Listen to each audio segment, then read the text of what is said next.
আসসালামু আলাইকুম। জানিয়ে দেব এই মুহূর্তে হাতে পাওয়া সর্বশেষ ভয়ঙ্কর কিছু আন্তর্জাতিক আপডেট বাংলা সংবাদ। শুরুতেই থাকছে সংবাদ শিরোনাম। শুরুতেই জানিয়ে দেব হামাসের পেতে রাখা বোমায় ৩ ইসরায়েলি সেনা নিহত। জানিয়ে দেব গাজায় ৮ দিনে ১০২ ক্ষুধার্তকে হত্যা। এরপর রয়েছে এবার ফিলিস্তিনি হজযাত্রীদের গাড়িতে ইসরায়েলের হামলা। সর্বশেষ থাকছে গাজায় ত্রাণ বিতরণ কেন্দ্রে হত্যাকাণ্ড, তদন্ত চায় জাতিসংঘ। এখন শুনছিলেন সংবাদ শিরোনাম, এবার বিস্তারিত। প্রিয় দর্শক, আপনি যদি এই চ্যানেলে নতুন হয়ে থাকেন, ভিডিওটি দেখতে দেখতে চ্যানেলটি সাবস্ক্রাইব করে আমাদের সাথেই থাকুন। হামাসের পেতে রাখা বোমায় ৩ ইসরায়েলি সেনা নিহত। রাস্তার পাশে বোমা বিস্ফোরিত হয়ে ৩ ইসরায়েলি সেনা নিহত ও আরও ২ জন আহত হয়েছেন। গাজার উত্তর অঞ্চলে জাবালিয়া এলাকায় সামরিক অভিযানের অংশ নেওয়া এই ঘটনা ঘটে। মঙ্গলবার সকালে সেনাবাহিনীর বরাত দিয়ে এই তথ্য জানিয়েছে ইসরায়েলি সংবাদ মাধ্যম টাইমস অফ ইসরায়েল। নিহতরা হলেন combat medic staff sergeant Liad Steinberg, combat medic staff sergeant Ofek Barhana ও squad commander staff sergeant Omer Van Gelder. জাবালিয়ায় নিহত সেনারা আইডিএফ এর ৯ম আর্মড ব্যাটালিয়নের একটি প্লাটুনের অংশ হয়ে বিশেষ অভিযানে অংশ নিচ্ছিলেন। আইডিএম এর প্রাথমিক তদন্তে জানা গেছে এই ৫ সেনা হামভি জিপে করে সেনাবাহিনীর ফায়ার ইঞ্জিনকে পাহারা দিয়ে নিয়ে যাচ্ছিলেন। তাদের উদ্দেশ্য ছিল গাজায় ইসরায়েলি সাজোয়াজানের আগুন নেভানো। ওই এপিসিতে কারিগরি ত্রুটির কারণে আগুন লেগেছিল।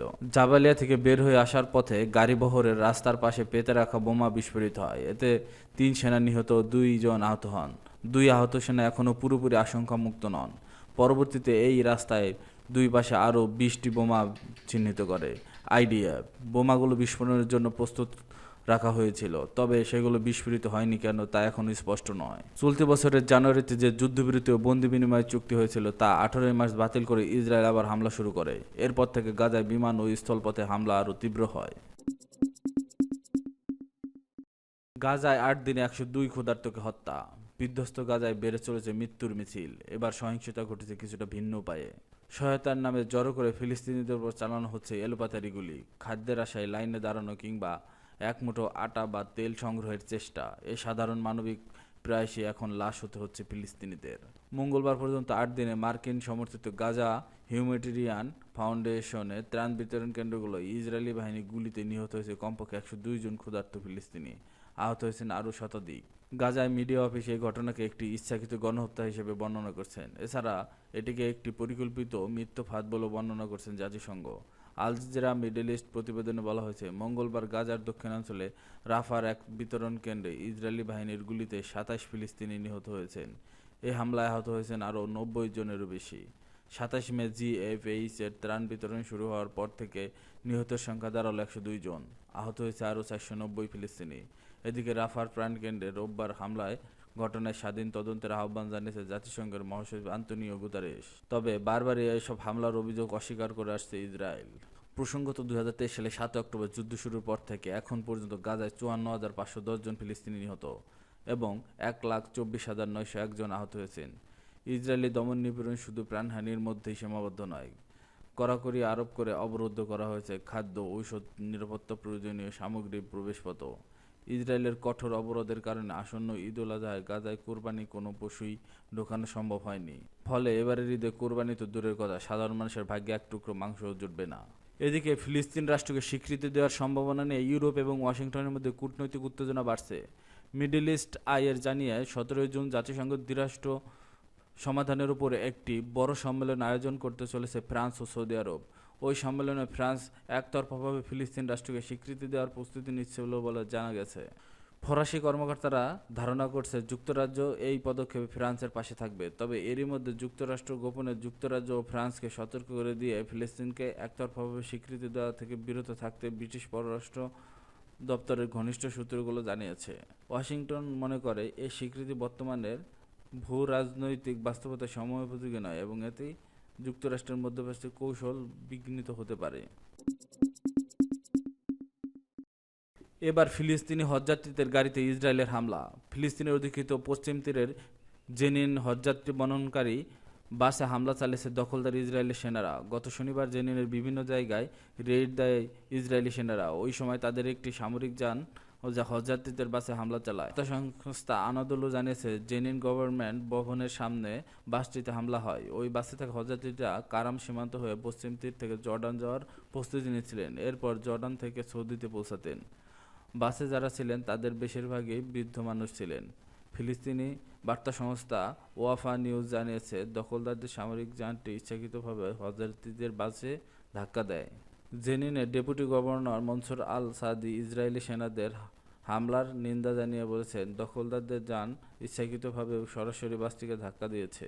এটি গভর্নমেন্ট ভবনের সামনে দাঁড়ানো ছিল। বাসের বেশিরভাগ যাত্রী ছিল বৃদ্ধ এবং অসুস্থ। তারা এই ঘটনায় আরও আতঙ্কিত ও ভীত হয়ে পড়েছেন।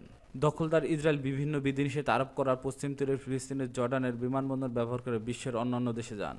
ওই দিন জেনিনের সেলাত আল হারিথিয়া শহরে সামির জারাদাত নামে এক তরুণের বাড়িতে হামলা চালিয়ে তাকে আটক করে ইসরায়েলি সেনারা। প্রত্যক্ষদর্শীরা জানিয়েছে, শহরটি ছাড়ার আগে দখলদাররা বিস্ফোরক ডিভাইসে বিস্ফোরণ ঘটায়।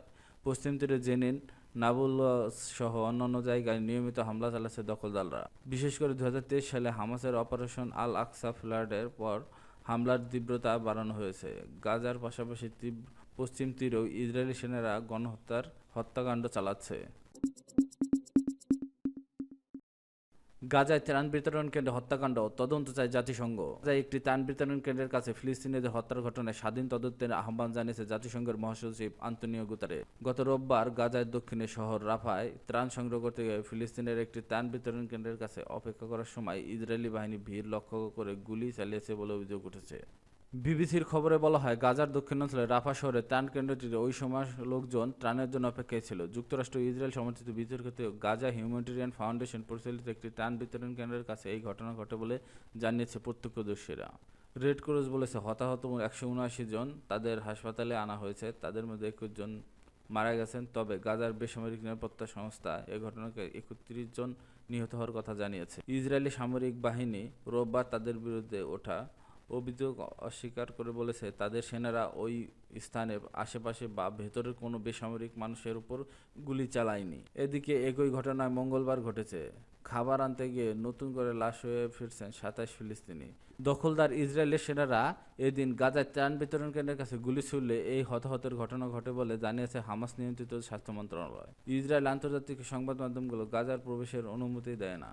ফলে সেখানে কি ঘটছে তা যাচাই করা কঠিন হয়ে দাঁড়িয়েছে। জাতিসংঘের মহাসচিব আন্তোনিও গুতেরেস গতকাল সোমবার এক বিবৃতিতে বলেন, গাজায় রোববার ত্রাণ নিয়ে ফিলিস্তিনের নিহত আহত হওয়ার যে খবর পাওয়া গেছে তাতে আমি গভীরভাবে মর্মাহত। আমি এই ঘটনার একটি দ্রুত স্বাধীন তদন্তের আহ্বান জানাচ্ছি এবং যারা এই ঘটনায় দায়ী তাদের জবাবদিহির আওতায় আনতে হবে। ইসরায়েলের পররাষ্ট্র মন্ত্রণালয় সামাজিক যোগাযোগ মাধ্যম এক্সে এক পোস্টে জাতিসংঘ মহাসচিবের বক্তব্য অপমানজনক বলেছে। হামাসকে নিয়ে কোনো কথা না বলায় গুতেরেসের সমালোচনাও করা হয়েছে। গতকাল সোমবার রাতে জাতিসংঘের মানবাধিকার বিষয়ক প্রধান ভলকার টুর্ক বিবিসিকে বলেছেন, এখন যেভাবে ত্রাণ বিতরণ করা হচ্ছে তা অগ্রহণযোগ্য এবং অমানবিক।